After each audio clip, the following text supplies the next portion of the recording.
This is Glambition Radio, episode number 227 with Gabrielle Reece, athlete and health entrepreneur.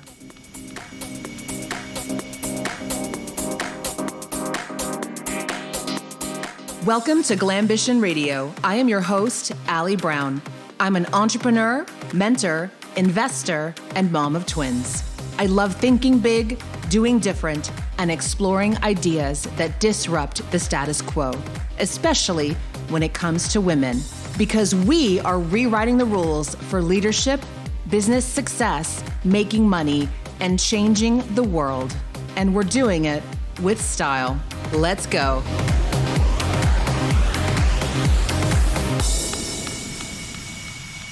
Hello, I'm going to keep today's intro pretty short because I am preparing for our official fall meeting for The Trust, my new network for 7- and 8-figure women entrepreneurs. I'm blown away that most of our members are coming here to Scottsdale. And for the ones that aren't, we have a virtual option set up.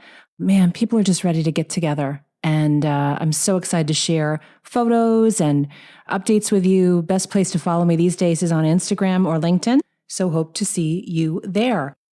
Now, I'm so excited to finally get Gabby Reece on the show.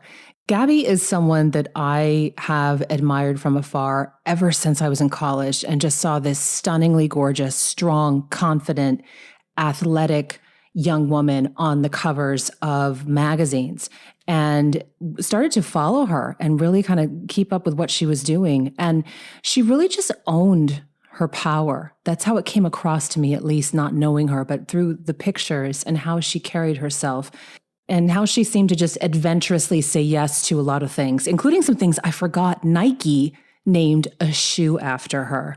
I mean, this is how big she was, especially at that time, to get that kind of attention. And I was pleasantly surprised today. She really opened up about her personal life, a bit about her marriage to Laird Hamilton, who's a famous athlete himself, to her kids. And it was just a really enjoyable conversation. And I think you're going to learn a lot more about Gabby than you may have before. But first thing, I want to give a quick shout out to 2 reviews my team pulled for me from Apple Podcasts. The first is Relevant by Ryan Carey Sharp from the US. Helpful podcast with relevant information rather than the fluff that fills most business podcasts. I appreciate her down-to-earth, timely approach. Well done. Thank you. And Absolutely Amazing by Runners High 2 from the US. The content on this podcast is second to none. Allie's an amazing speaker and gives wisdom that all entrepreneurs need to hear. She brings in excellent guests, and I always leave her podcast more informed and in a better mood than when I started. Thank you for creating such a wonderful source of knowledge and inspiration. I read these on the show because I am so grateful for those of you who are taking the time to write a review. It helps more women find the show, find our intelligent conversations, and I really, really appreciate it. And thank you for letting us know you find the show helpful, sharing wisdom and inspiration. And I know today's guest is going to fit that bill. So get ready for a wonderful conversation with Gabby Reece. Gabby, I would like to know where you are today. I am sitting in my office in Malibu, California. And have you been going to Hawaii at all with everything going on, or not really? No. Typically, we would be there, but with COVID and they're very strict, we live on the island of Kauai. So we just sort of thought it was better, just given all that we stayed put in the States right now. Absolutely. Yeah, I bet you're bummed, but it is what it is. Now, your kids are teens now, right? Yeah. Wow. Well, my youngest is 12. So that for me is like you're more of a teenager in certain ways than teenagers. And then my middle is 16, soon to be 17. And then we have a grown daughter. So I have a quick story how we met briefly once back in, one of your kids must have been young, that you were pushing a stroller, to put it, to give you the picture. There was a stroller involved. And I was working out, this was back in the heyday, at Gold's Gym in Venice Beach. And I think you were there with your husband and he was getting a training or something, or you were both alternating or something. And I mean, in my 20s, in the 90s, I'd seen you on all these magazine covers and just was like, wow, it'd be amazing to see her one day. And I see you guys walk in and I think you kind of said hi and I kind of choked. I was like, And because like, here's this woman who has graced the covers of the magazine and the 90s. I mean, I loved looking at you in the magazines because the alternative we had was, do you remember the Kate Moss and Heroin Chic was all coming out? And like when I came in, there was like a couple very big, strong girls. That's why I was able to work. And when I was exiting, moving towards volleyball, that's when that next move came. And I was so happy because I was like, I would be completely out of work. Right place at the right time, right? Yeah. Because the trends. But anyway, we loved you. And then I got to barely meet you. And then to now in the show, I was like, you know what? It'd be great to catch up with her and actually see what's going on. I can't believe your kids are in teens. I'd really love to have everyone listening hear more about your, how you grew up, how you became a volleyball star, and also kind of the business transition. And, you really became a brand. You were the first female to get involved with a shoe named after you. Yeah. So I'll give you the cliff notes. I was raised for a few years, actually, in Long Island, New York, by like neighborhood friends of my mother. So I didn't live with either one of my parents from like age 2 to 7. And then during that time, unfortunately, my father passed away. And when I was 7, I moved down to the Caribbean, and I was raised for most of my young life there. And it was good for me because my biological father's from Trinidad. So I was raised in St. Thomas, but it just gave me roots into part of my family's culture, being in the Caribbean. And there's something, if it doesn't, kill you, growing up on an island can be really a powerful thing as far as like grounding and some of your values and things like that. But then when I was a junior in high school, I think my mom saw that I probably needed a change. Because, you don't realize what a big world it is sometimes when you grow up in a place like that, and that you can go and achieve things. And I never even thought about going to university. And certainly any of the things I've done, I wasn't thinking that way when I was a young person.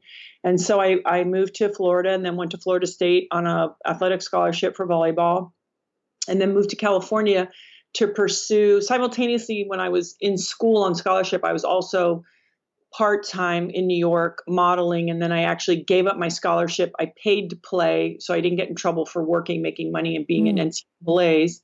Then after I graduated, I sort of thought I didn't want to just model. And so I moved to California.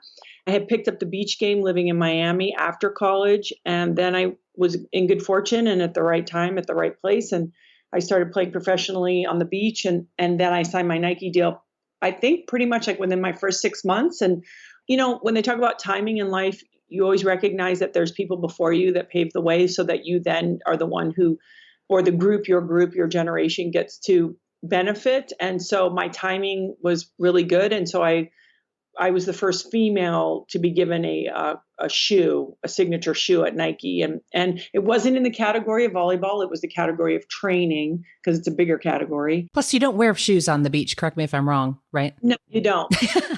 Everybody wears them. Well, and that's funny because now I try to train as often as I can barefoot so I can use my feet. But, there was a time and a place, and I had my designer is a gentleman named Tinker Hatfield, and he is actually the one who did many of the Jordans. So it was sort of they set me up for success. Let's just say that.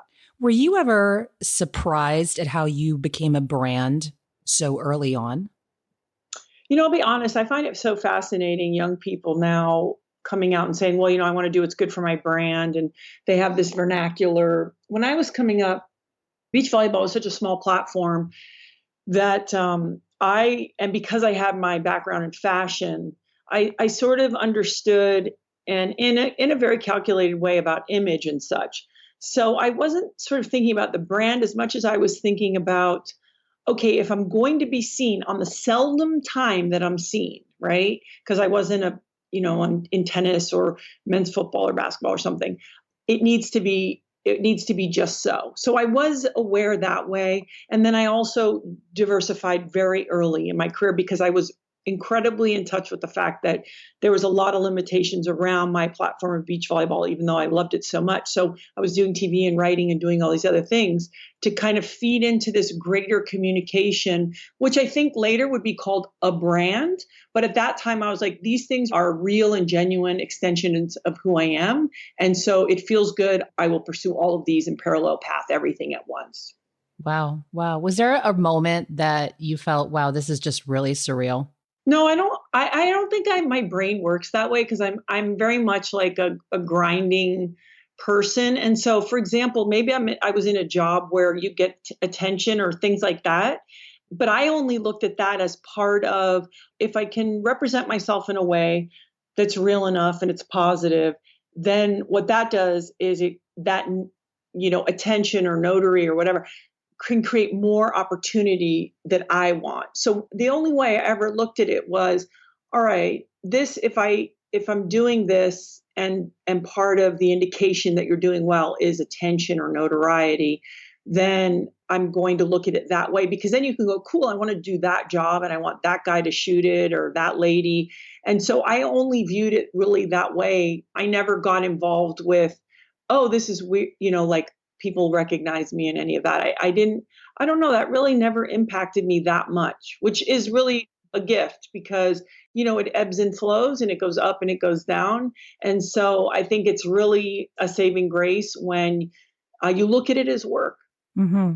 Yeah. You seem real even keel, your energy when I briefly met you and just, what I've read about you. And by the way, I couldn't resist as I was researching the show. I dug into your book that came out a few years ago, right? Uh-huh. Basically about your marriage. I think I didn't even know about it because that was the year I had my twins. And you know what that year's like when you have your kids, like you're just not paying attention to anything going on. Holy cow. Yeah. So I started digging into that book and I didn't realize how much you opened up about your personal life, which you seem like a very private person to me. So that surprised me. Did that surprise you that you were going to go there in those stories? Even when I was younger, I've always been very direct. I'm not gratuitous. Like, I'm not going to just, you know what I mean, say anything about everything. But I've always been very open about things, because I also feel like most of us are probably going through very similar things. And I also believe that there's a way to do it artfully, but the thing that you do, especially if you have any job that's at all public, at least for me personally, this is my personal experience. Mm-hmm. I don't want to misrepresent myself in a way of like, my life is so perfect and everything is perfect, because I think that that's an unfair contribution. It's just unfair, right? So I think what's more fair is if I say, hey, I have a really great life and I have a lot of great things. And just like every other person, I'm managing things and I'm working on things, and I have a real relationship, even though it's a very good relationship. And now it's become a pretty long relationship. It has its things, because I think it's really unfair to contribute it to the narrative that, like, look at them over there, they have no problems. I think that's not responsible. Yeah. Yeah. Well, I thoroughly enjoyed it. I mean, I didn't have time to dig into the whole thing, but I got a few chapters in and I'm like, wow, this is great. I thought it was so refreshing. And I hope, is there any other book in the works for the future? Oh my gosh. I think maybe if my kids move out, because I'm reflecting back now on what I thought parenting it was when I had young children versus what I have learned even to date, which I can't imagine what I'll continue to learn. The level of surrender that, I always say, like, I don't take myself serious in a certain way, but I take myself so serious in another way. And so this has been an incredibly humbling walk, having teenagers and kind of really looking at life from a really different perspective. When you think about that, got to go back to that transition. For you, most of the women listening today are business owners or want to be a business owner. And I think we're going to see a huge news spike after this year, right? Because a lot of people were so disrupted with their jobs and work. And, you had to transition, as I mentioned, there was that kind of natural brand transition, which you weren't, back then we didn't say brand as much, like you pointed out. It's a really good point. Now today, kids want a brand, right? It's ridiculous. I laugh. I'm like, you've been around a week. Yeah. Was there a point that you had to make maybe a very important business decision, like that you were deciding, where to, you talked about exposure and visibility, something that maybe deciding to create something or go against the grain or really step out and have people see you as more of a business icon? For me, it's like anything. I don't know if you've experienced this where you need something and you end up having to build it or create it. My husband is very much like that. And what I think happened is in my 20s, I was like, getting my feet wet, my bearings. I represent companies, Nike and others. Oh, that's cool. And then in your 30s, you really can understand the limitations in that, whether it's your age or you don't fit into their demographic or they're not going to hire you or pay you the way you want to be paid or whatever it is. So then in your 30s, you start understanding, oh, that's right. I can't just be a gun for hire. I mean, having said that, if people want to go to work and turn it off at 5 o'clock and not, they don't think about it, don't be an entrepreneur or business owner. Perfect. And there's nothing absolutely wrong with that. For me personally, I was already doing work all the time. And I thought, oh, it's imperative to become a business owner. But having said that, right, then you can't be spoiled. You have to roll up your sleeves. You have to start on them. You have to make those phone calls. So I think it was understanding and being an athlete and coming from a grinding mentality a little bit. And you have to have failures, right? So we currently have two businesses that are actually, one is in particular is really thriving and one is thriving. But I have a nice resume of failures. And so because of the lessons and timing and the right people weren't involved or what have you, right? And so I think it's so important that, at least for me, it was the conscious recognition of moving my intention towards business ownership. So not going from one day to the next going, I have this job, I'm going to quit, I'm going to go start a business. It was being clear that I would start to parallel path things. Then when it made sense, go, okay, you know what? In a calculated way with a little bit of risk and dream, I'm going to come over here and I'm going to go for being a business owner. So I think that that's a really important thing for people to do, because also, I say you have to look at it too in a way when you have a business idea, if it makes sense, parallel path once it gets going, but also look at it every day as if nobody cares about it, because we get too emotionally attached to it. We think it's the greatest thing since sliced bread and we lose that objectivity. And so I think also simultaneously, it's so important to always look at it like nobody cares. You mean like just to detach from it and then look at it more? You mean think about it more rationally? Yeah, I think you make better decisions. I think you're more realistic about where it fits in the marketplace. I feel like you have a better relationship. You have to have the passion for it, that you wake up for it every day when it's hard and sucks and nobody's helping you, but you still have to keep that distance to go so that you move it left and right in the places it belongs, not just like, but it's so good. And also even, this, I've invested so much time. And by the way, I've invested time in businesses that no longer exist. And it was like, oh, it's time to call it. And I'm going to it's like, I've spent years, money, everything, time to call it. And so I think it's sort of all those lessons happening once you decide, oh, I'm going to be a business owner. And you just said you had twins, right? The other thing I think nobody ever talks about with women that I'm so interested in somebody talking to women about, especially young women when they go to school for business or law or other, is the decisions that they're going to have to make, because the biological responsibilities to women is different than men. And we oversimplify it by saying fair and not fair and all these things. But if you said to me when my children were very, very young, Gabby, you can be the CEO, you can be the boss, they're going to back up the money truck, but you're going to be on the road and you're not going to be around your kids, I wouldn't have done it. And so I think it's about understanding all that goes into when you want to do all these different things and really getting women to look at it, not saying, well, it's unfair that Mike can stay at the office till 11. I want to go home to my baby. It's like, this is a competitive environment. It sucks. It's work. What do you want to do? What's important to you? What's going to make you happy? And I feel like sometimes with women, we don't also have those other conversations around business and business ownership. Yeah. Yeah. I remember I just thought I was going to pop these twins out and go start a new company. It's just like it's all delusional confidence around it, right? You can, but the thing is everybody's so different. So one woman might be like, yeah, cool, I'm going to go do that. And another woman might be like, oh no, I feel like I would like to be at home right at this time in their life. And neither's better or worse. I'm not attached to either one, but it's the point of like, we don't even know who we're going to be when they hand us those children. And all of a sudden it's like, I was very surprised about how still I was, and that I needed and wanted to be. I thought I was going to be like, cool, moving on, and nobody can tell you until you're in that moment. And so I really feel like we do a disservice to women who want to pursue all these different parts of themselves, as they should, and they should contribute, because I think a feminine and a female point of view is important, culturally, socially, all these things. But nobody says, oh, but by the way, this is some of the stuff you might come against. Yeah. I don't know if I wanted to know though, Gabby. I don't know if I wanted to know ahead of time. No, but at least like the sisters before you might go, hey, check this out. Like, right. Or maybe some things will shift in the future. I don't know. But in the meantime, that the success is that we have choices at least. Right. And I think it's honoring each other for our choices, like you kind of were alluding to. 100%. And I think it's important also for women to realize in business and then choose to have a family, because that's the other thing. You don't need to be married. You don't have to have children. Whatever you want to do is right. However, when women think I'm going to have it all, if your twins say to you, I would like the cupcake and the cookie, you say, oh, sweetie, you have to make a choice, right? And so I think what we forget is, yeah, maybe we can have it all-ish, but not at the same time. And really going, what do I need at this time in my life? And how can I plan for that thing I think I'm going to want in the future? And just look at it more strategically in this long run.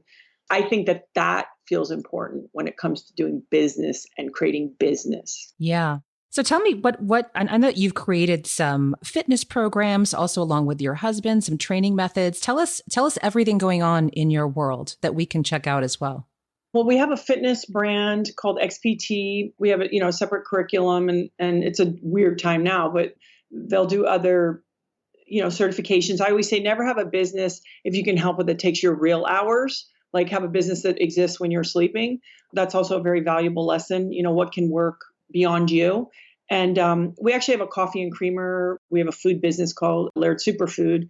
And we own a factory in Oregon. It's completely vertically integrated. And there's 140 employees, and that business is really thriving. Anybody want to get in reoccurring revenue or food, especially plant-based, it's, a good idea. And that was not calculated. That was an organic extension of a habit my husband was into. It's just, again, looking at like if you go, oh, fitness or, okay, a widget, how often are people going to buy widgets? But when you start talking about consumable goods or things that's reoccurring, that also becomes very interesting. That's a really interesting business. Yeah. Yeah. So where can we follow you online? And then I'm going to ask my final question. I'm on Facebook, but Gabby Reece, GABBYREECE on Instagram. I have a podcast, the Gabby Reece show. I don't really talk about business that much. You've had some great business guests, though. Because I listen, I want to give your show a shout out. I listened to the one with Mark Sisson, the Primal Kitchen. He has a great voice, by the way. He's like, hi. He is. He's got it going on, that guy. He's got it all going on. He's smart. But, I'm inspired by people who are entrepreneurs. They take it on the chin. They keep going. And I think it's important to tell those stories to remind people, like, life is short. And you know what? Being an entrepreneur or business person is challenging. But, I always say, when people say, oh, why not you? Like, why not you? Like, why couldn't you, And yeah. So I always ask the same last question of all my guests, and that's if you can share the women listening with 3 pieces of advice that you would like them to know. Yes. Well, if you're going to be a boss, then, one thing I know that is really important that I've worked hard at is learn how to communicate very clearly and drop information off clearly without emotion, and to be fully clear that to be the boss or to be a manager or what have you, you're going to have to say things that are uncomfortable. And that doesn't make you a bad person, because women, sometimes we get confused in there, but also you don't have to get ramped up. I think the other thing is like when they go, oh, she's a bitch. It's like, oh, because we ramp up to finally say what's on our mind instead of, hey, I'm sorry, this isn't going to work. Or we've talked about this and obviously the change isn't happening, whatever that is. So I think that's one. I think, trusting yourself, I think, is so important in business, where I think at times where it's hard for us to like speak up or say, hey, I believe or think that it should go this way. But I believe if that intuition that is given to us naturally, along with if we have some experience, is such a important and beautiful contribution to whatever situation we're in. And so to really trust that and keep honing it is really powerful. And if you have the failures, I always say it's a page in the chapter in the book. It's not the story. And so sometimes the failures, it's like losses when you compete. It's just a page in the chapter. It isn't the story. Mm-hmm. And so just to remind them that is part of the process of learning. And if you really believe in what you're doing, it's like that faith. And, as long as we're doing it sensibly on some level, I know it sounds weird, but just that. And I will give you one last fourth, which is not unique. You have got to have a good team. It's like, I don't care how genius your idea is or you are, if you don't have a good team that reflects you and are as good as you or not, if not, hopefully better, that's everything is about execution. Ideas are a dime a dozen, execution. Was that the same in sports as well? Absolutely. For me, it's like, isn't it great when I play with people better than me? And I'm like, oh, me with them is like, and I'm going to a place I could never go by myself. And that this is really powerful. And I've learned in business too, that the only way you're going to grow in business is when you have respectful conflict with the people you work with too. Everyone shouldn't be like, I agree. Oh, I agree. That's such a good idea. I think it actually is to a detriment. So don't be looking for that. That's not what I'm talking about. Yeah. Gabby, thank you so much for joining us and sharing a bit about your journey and everything going on now. And I can't wait I'm going to keep up with your show. Everyone, you need to go listen to Gabby's show. And what's the title of the podcast? I'm very original. It's the Gabby Reece Show. It is what it is. It helps people find you. It is what it is. And whoever's out there, and if they're pursuing, I just wish them great fulfillment and success. It's a great time. And we need to stay positive right now. All you ladies listening, that's why I love to bring great guests on like Gabby. Gabby, thank you so much and enjoy the rest of your day. Thanks, Allie. Bye. Thank you for joining me for this episode of Glambition Radio. If you enjoyed the show, make sure you subscribe so you automatically get new shows every week. And I'd love if you left us a review. We are on Apple Podcasts, Stitcher, Spotify, and other platforms. And I'd love to hear from you. Come join the conversation online. You'll mostly find me on Instagram, but also on Facebook, Twitter, and more. Just head to alliebrown.com. You will find them all there. And you can also learn about upcoming opportunities to meet in person. Glambition Radio is the elevated conversation for women leaders, and I'm honored you've tuned in.